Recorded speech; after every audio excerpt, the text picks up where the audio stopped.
Security کے لیے اس سے بڑی کیا بات ہو سکتی ہے؟ آئیے وہ عمل جس کے کرنے سے فرشتے نازل میں ایک عمل یہ ہے کہ ایک بابرکت رات ہوتی ہے، اس رات میں فرشتے نازل ہوتے ہیں، اور وہ رات کو کہا جاتا ہے شب قدر، لیلۃ القدر، جو کہ آج بھی ہو سکتی ہے۔ 21 گزر چکی، وہ بھی ہو سکتی تھی، اور آنے والی اور 3 راتیں باقی، وہ بھی ہو سکتی ہے، 25، 27 اور 29 بھی ہو سکتی ہے۔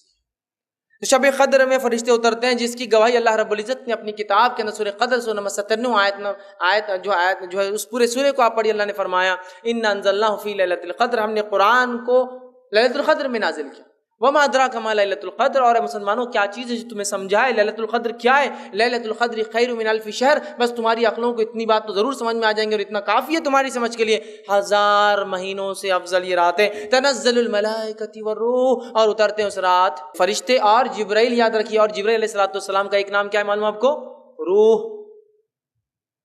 جبرائیل علیہ السلام کا ایک نام یاد رکھیے، وہ روح ہے، یاد رکھیے، نہیں تو آپ بولیں گے تنزل الملائکۃ والروح، اور ایک صاحب ایک بار تفسیر کرنے لگے، اترتے ہیں اس رات فرشتے اور بڈھے اور بڑوں کی روحیں، ملائکہ الگ ہے نا اور روح الگ ہے، تو پھر صحیح بات ہے نا۔ تو یاد رکھیے یہاں روح سے مراد جبرائیل علیہ السلام ہے، روح الامین بھی ان کا ایک نام ہے، جبرائیل بھی ان کا ایک نام ہے، جبریل بھی ان کا ایک نام ہے، ٹھیک ہے؟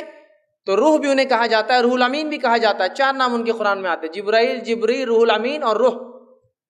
تو اترتے ہیں اس رات جبرائیل، سردار فرشتوں کے وہ، اور ساتھ میں پورے لے کر، اور جو ہے وہ رات اتنے فرشتے اترتے ہیں کہ مسند احمد کی روایت میں آپ فرماتے ہیں اس مبارک رات قدر کے اندر فرشتے اتنے نازل ہوتے ہیں جیسے دنیا میں کنکر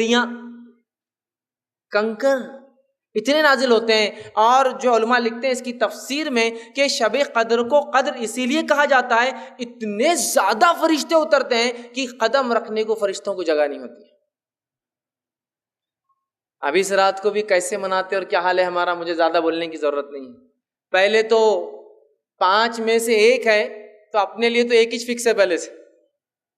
انڈین لوگوں کو آکرشت کسی نے بتا دیا یا اللہ نے وہی بھیج دی کہ میں تمہارے لیے 27، کہے کو محنت کر رہے تم، 5 راتیں جاگ رہے، 27 کو جاگو، اور 27 کو جاگ کے پوری علامتیں فٹ کر لیتے ہو رات میں، ایسا ہو سب ماشاء اللہ۔ چلو بھیا 5 جاگے تو فرق محسوس ہوگا کہ 27 کیا الگ تھی، 1 ہی جاگ کے سب کچھ فٹ کر کے، اور چلو مل گیا اپنے کو 1000 مہینوں کا سب، جاؤ اور سو جاؤ۔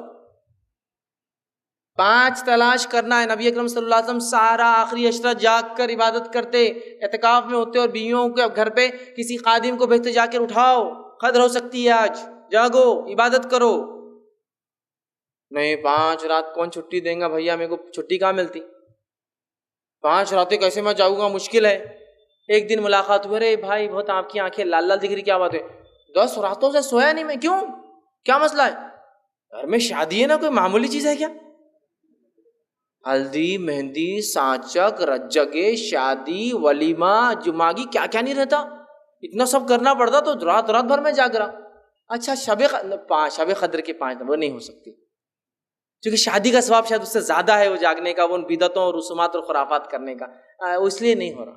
ارے آپ بہت جاگے ہوئے دکھ رہے، 1 مہینے سے آپ جو ہے سوئے نہیں، جاگتے رہے، گھر میں بیمار ہے نا میرے امی، ارے ٹھیک ہے اس کے لیے، تو مطلب بیماری کے لیے جاگ سکتے، رسومات کے لیے جا سکتے، سفر کے لیے جاگ سکتے، خرافات کے لیے جا سکتے، پکنک کے لیے گھومنے پھرنے جانا ہے تو جاگ سکتے، لیکن شب قدر کی 5 رات ذرا ٹف ہو جاتا، مشکل جاتا۔ اس دن بزنس ڈوبتا ہوا نظر آتا، باس چڑھتا ہوا نظر آتا، نوکری جانے کا ڈر لگتا، باقی جگہ نہیں ہوتا، سب۔ تو اس رات اترتے ہیں، بہت بابرکت رات ہے، مبارک رات ہے۔ صحیح بخاری کی روایت فرماتے کہتے ہیں جس شخص نے حالت ایمان کے اندر جو ہے ثواب کی نیت سے شب قدر میں قیام کیا، عبادت کی، نماز پڑھی، غفر له ما تقدمت من ذنبک، اللہ پچھلے گناہ معاف کر دیتا ہے اس کے۔ بہت بابرکت رات ہے۔ اسی طرح وہ عمل